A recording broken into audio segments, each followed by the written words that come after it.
Welcome back. This is part 1 of 3. I want to talk about the Bruins and I want to dissect them. We're just going to do forwards in this video. This is the lineup based off of Puckpedia. I only made one little tweak, and that was to move Zacha to the wing and put Middlestat to the center. Occasionally, I'd say a majority of the time, we saw Middlestat play center once he joined the Bruins and Zacha was pushed to the wing.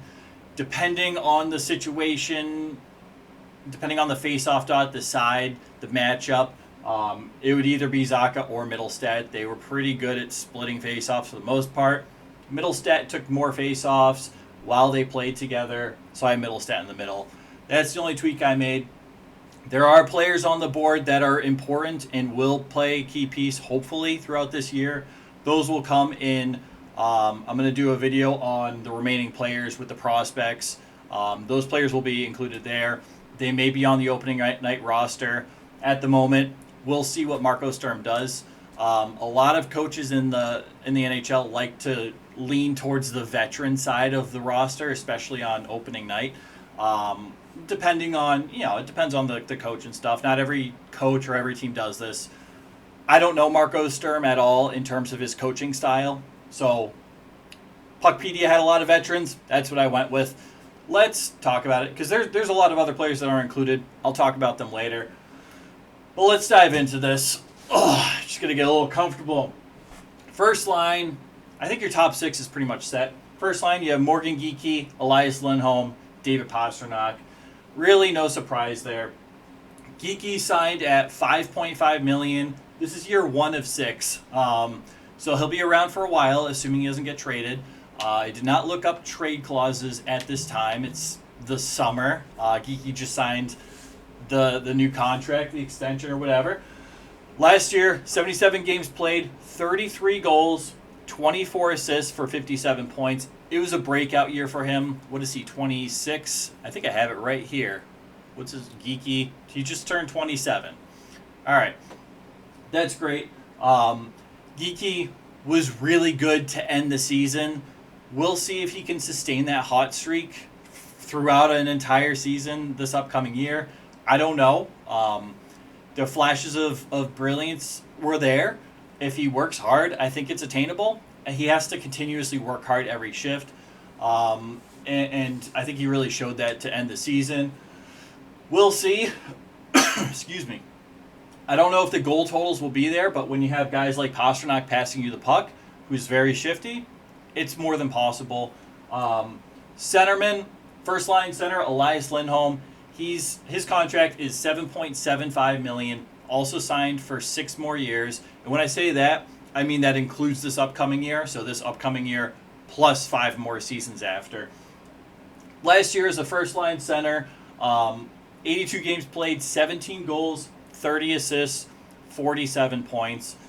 You need more. The chemistry wasn't quite there with Lindholm and Pastrnak throughout the year. I think it improved as the season went on. It still needs to be better, though. I like Lindholm. I think he played very well defensively. I got to give him a lot of credit where credit's due. But the offense needs to find his role in that line.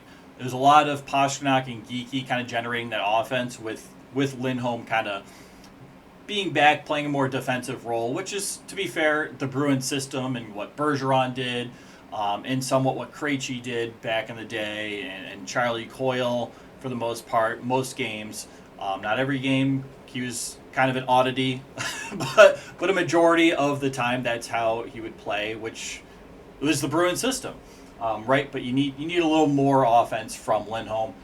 David Pastrnak, he surprises me every year. He gets better every year, and I don't think enough people give him credit for just how well-rounded he's made his game. A few seasons ago, he was all offense, and his defense, it was bad. It wasn't great. But he was playing with guys like Bergeron, right? And Marchand. Those are 2 of the best defensive forwards in the league, and he didn't really need to play defense. Now it's a little different. He kind of has to play a little more defense, be more of that leader of a 200-foot type of player. His defense has come a long way. He's responsible in his own zone. He's back-checking well. I give him a lot of credit. There's just a couple dogs going to the bathroom right by my window, so that's casual. It's very nice. Very distracting. But Pastrnak, he signed for 6 more years at $11.25 million. When he signed the contract, it was about right for his worth. I think it matched up almost perfectly to my projection at the time, which is always nice. It's always fun when you get something right, because it doesn't always happen. Last year, he had 82 games played. All three of these guys really stayed healthy throughout the entire season, which was great. I think Lindholm was working through an injury at one point, but he played in every game. Pastrnak, 82 games played, 43 goals, 63 assists for 106 points.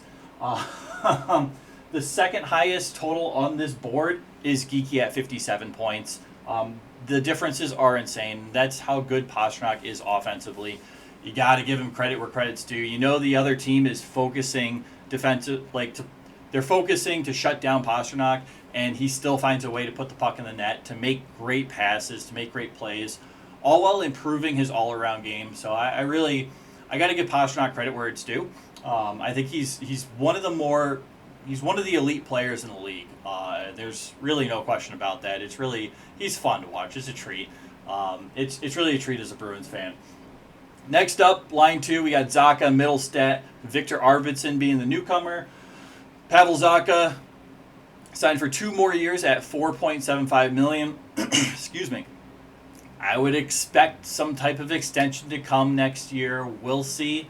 This isn't a guy I have on my trade list for this upcoming trade deadline, even if this team is tanking, which could very well be the reality.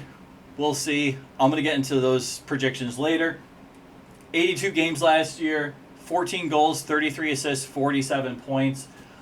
This is a guy who has really grown defensively and at the center dot. He's always been pretty good defensively, but I think his game has been even better and evolved with the Bruins, and I think that's great. His face-off game is improved significantly as well.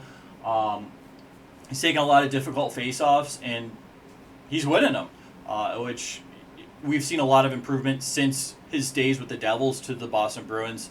His face-offs have improved a lot. So we'll see. Maybe at the trade deadline, this is one of those guys you can start to market as maybe a second-line center, and the asking price is high. So, I think the Bruins would like to keep hold of Zacha, keep him on the team, but at the same time, there could be a high asking price and high demand for a player like Pavel Zacha come trade deadline. We'll see. It's too early to really dive into that. Next up is Casey Mittelstadt. He came from the Avalanche last year in the Charlie Coyle trade at the deadline. He signed for 2 more years at $5.75 million. Last year with the Bruins, he played 18 games, had 4 goals, 2 assists for 6 points. Last year with the Avalanche, he played 63 games, 11 goals, 23 assists, 34 points. It wasn't quite what the Avalanche were looking for. They were really looking for that second-line center. Mittelstadt wasn't really fitting in well in terms of the Avalanche system. He didn't really hit his ceiling, and I don't think that really... I think his play in Colorado translated to Boston. I think he's a better player than his stats would show, but that depends on how well he fits with the system, how well he gains chemistry with his line mates, and so on. There's a lot... sometimes players don't hit it off the first 18 games to end a season after the trade deadline with their new team. So it'll be interesting to see how he fares this year. I expect him to be fine. We'll see. Right? And you have Victor Arvidsson. $4 million he is signed for this upcoming year. 1 year. 76 games played last year. 15 goals, 12 assists, 27 points. Arvidsson was an interesting case. He played with the Edmonton Oilers, as we know. He was, at times, a healthy scratch. Played a lot of fourth-line hockey. Didn't see much opportunity in the top 6, really, after the first few games of the season. I think Arvidsson is still a very good player who's very injury-prone. I don't think he was utilized correctly at all in Edmonton. I've watched Arvidsson for years. I love the dude. I really do. If he can stay healthy, he's a solid second-line winger. He's a guy that can score around 30 goals. He's a guy that can give you around 35 assists. That's probably a ceiling, 30, 35. Um, that's assuming he's playing well, he has chemistry, and he's healthy. Um, I really do like Arvidsson. I think he's without a doubt a second liner. Again, health is a big factor, and chemistry, because we'll see. He's starting to bounce around a little bit. We'll see how that goes. A lot of it depends on the system, how Marco Sturm wants to play, how he wants to activate some of his forwards and his wings to generate offense. So a lot of this is dependent on the coach and the play style they want to play with. A lot of that's yet to be determined. Next up, we're going to line 3. We got Tanner Jeannot. One of the weirdest signings. It's very reminiscent of the Yakov Trenin signing Minnesota had last year. You're signing a career fourth liner to $3.4 million in this case. Last with Yakov Trenin, I think it was $3.5 million. That was for 4 years. Tanner Jeannot, $3.4 million for 5 seasons. He's a big physical, bruising kind of player. He's not bad defensively, but there's no offense there. He can drop the gloves. That's great. Last year he had 67 games played, 7 goals, 6 assists for 15 points. Again, career fourth liner. I don't know. I guess he'll play on the third line this year. They're kind of starting to pay him third line-ish money, low-end third line money. Usually you see third line players get around $4 to $5 million. $5 million being the new, with the cap going up, the new trend, right? So we'll see how Jeannot is deployed, what situations he's deployed in, what line he's on, and where he bounces up and down the lineup, if he does at all. Centerman, the Bruins got Sean Kuraly back. I love Kuraly, great player. One of those career fourth line players. At the same time, he could play some third line center if you need him to. His finish is really dried up. He really struggled to finish a lot in Columbus last season. Hopefully he gets that part of his game back. This is a guy that works hard every single shift. He puts his heart and soul onto that ice and leaves it there. And he's a lot of fun to watch. I assume he's a very good locker room. I've only heard positive things about him in the locker room, in both Columbus and in Boston. Last year he played 82 games, had 6 goals, 11 assists for 17 points. Again, much of last year for Kuraly was spent on that fourth line. Those are fine fourth line numbers, kind of what you expect. I think in a good season, his upside's probably 30 to 32 points. I don't know if he hits that. I'm not saying he'll hit that or come close. I don't know. But Sean Kuraly, good to have you back. Probably should be a fourth line guy.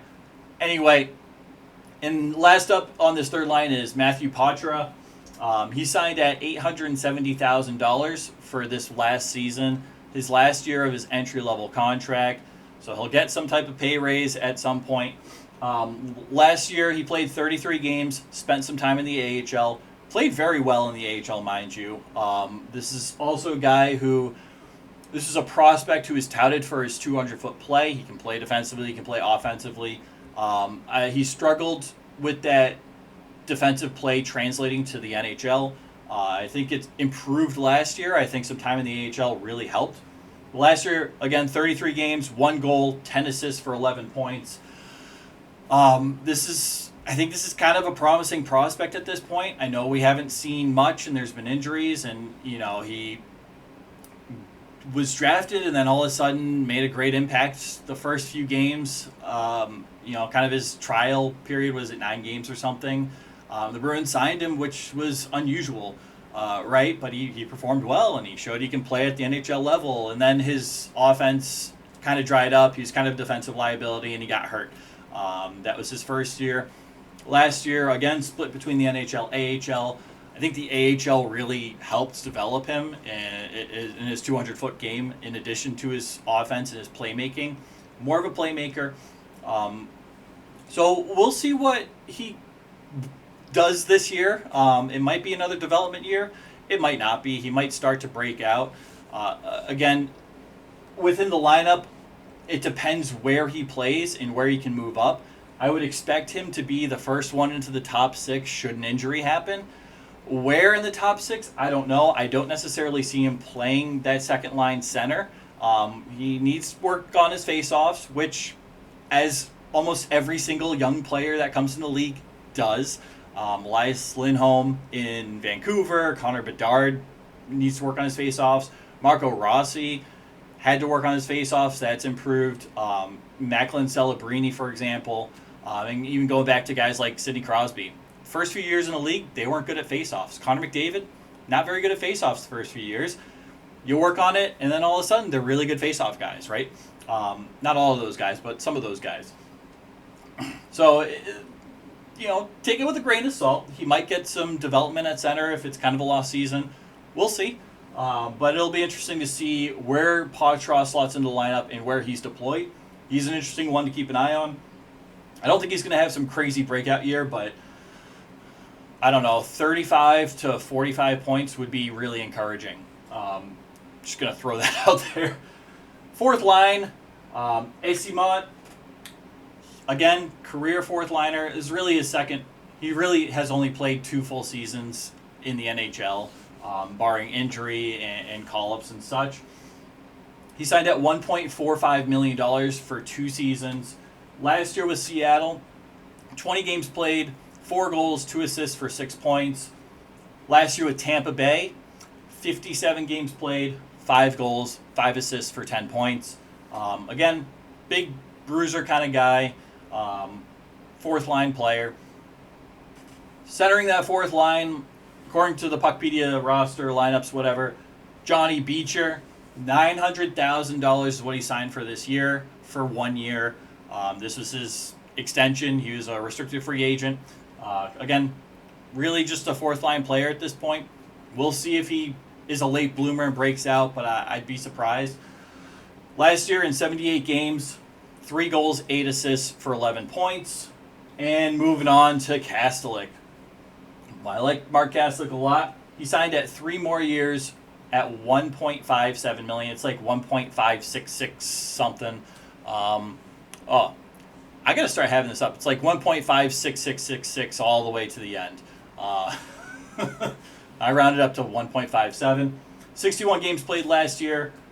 5 goals, 9 assists for 14 points. Dealt with an injury later on. That fourth line last year, if you remember, with the Bruins, started off really well. They were the best forward line offensively on the ice, and they were playing defensive hockey as well, and they were being physical. And then, I don't know, after game 20 or something, that completely dried up. We didn't see much. So a lot of the production for Beecher and Kastelik was really front-loaded in those first 20 games last year. We didn't see a whole lot for the remainder of the season. Excuse me. That happens. It's a fourth line. You still got what you needed from out of that fourth line last year. So I don't think there's much really to complain about. Beecher, I also want to give a shout-out to his defensive play. It's pretty solid. Again, young kid. Probably not going to be a top 6 forward in his career. I hope he proves me wrong, but at this point, I don't know. I don't see it, but again, you never know. But his defensive play has really grown a lot, and I think it's been pretty solid lately. Diving into this forward group, what can we expect? I don't think we can expect a lot of offense. It's just that simple. You have Pastrnak. You know he's going to produce. You hope he hits 100 points again this year. That would be great. But other than that, you have some guys that maybe overachieved or had breakout years, and you had some guys that probably could improve a little bit, right? Pastrnak, I think, normal. Lindholm, I think you can expect an improvement. Again, started to find his game at the end of last season. Hopefully that translates to more goals, more points, in addition to his solid defensive play. I'm hoping to see around 55, 60 points at the least from a first-line center who's taken something like 1,400 face-offs and good in the center dot, right? Starting with possession's important. As for the rest of the guys, I'm not going to lie. I think at this point, Geeky and Zaka, they're probably third-line players at this point. I think you can make a case for either of them being low-end second-line players, but stats compared to offensive stats compared to time on ice, compared to league-wide production, there's some questions. Geeky, again, hot stretch to end the season, playing with a guy like Pastrnak. Zaka spent some time playing with Pastrnak as well. That helps your stats quite a bit. Not necessarily for Lindholm, but at the same time, both of those guys did play with Pastrnak. That did help a little bit. Neither of these guys are capable of driving their own line, and that's okay. Most players aren't capable of driving their own line, so it's not really a knock on them, but they can't be the sole offensive generator on their lines. Middlestat, I think, has potential to be a second-line center, but he has a lot to prove, and at this point, again, more of a third-line center guy. So that's 3 of your top 6 players on a team, on an average playoff NHL team, maybe like a wild card team, maybe like a third place division winner. I'd probably have all 3 of these players on a third line. Not to say they're bad players or can't play higher up in the lineup, because we definitely have seen that. We saw the Minnesota Wild make the playoffs with Ryan Hartman as the first line center, for example. You never know, right? But again, not a whole lot of offense. Aside from Pastrnak, your highest scorer is Morgan Geekie at 57 points, 33 goals. Is that it? Wow, he's the only one on this board, aside from Pastrnak, that scored more than 20 goals this past year.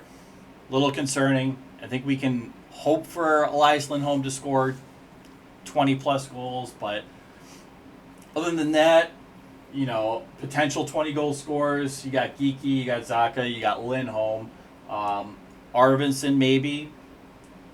I'd be surprised if Middlestat did. He's more of a playmaker type of centerman, but that's assuming all players are hitting on all cylinders throughout the entire year.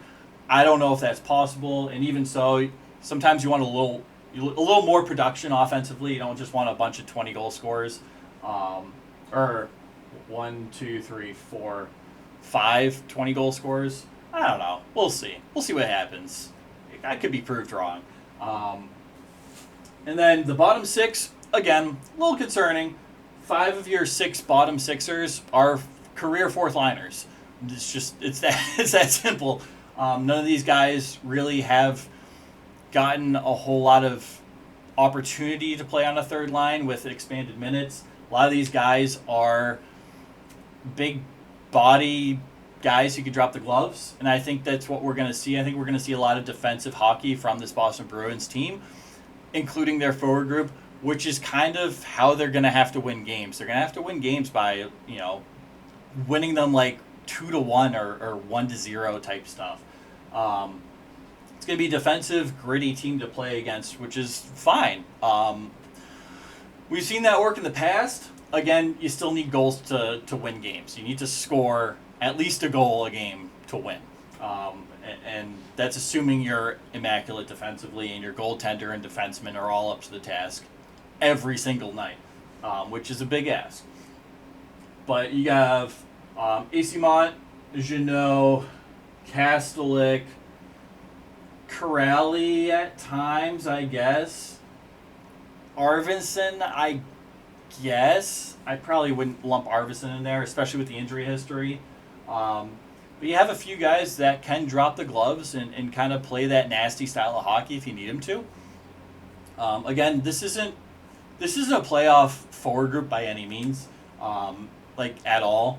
You have a bunch of fourth liners, you have a bunch of third liners, and you have 3 top 6 forwards at best.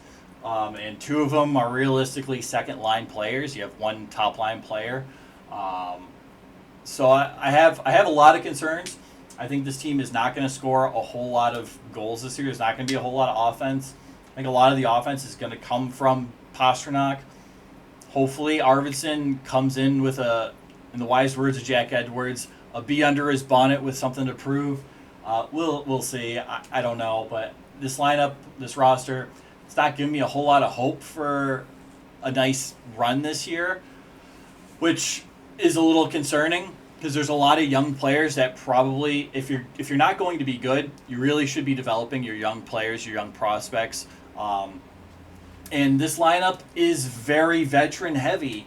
There's not a whole lot of opportunity for guys that are younger to jump into the lineup aside from Patra, but there's plenty of other guys who have shown flashes of brilliance in the past that show they can be very good NHLers that will probably not get a shot this year unless there's a bunch of injuries, right? Or unless they come out and they're just firing on all cylinders immediately in the right situation, which is very rare.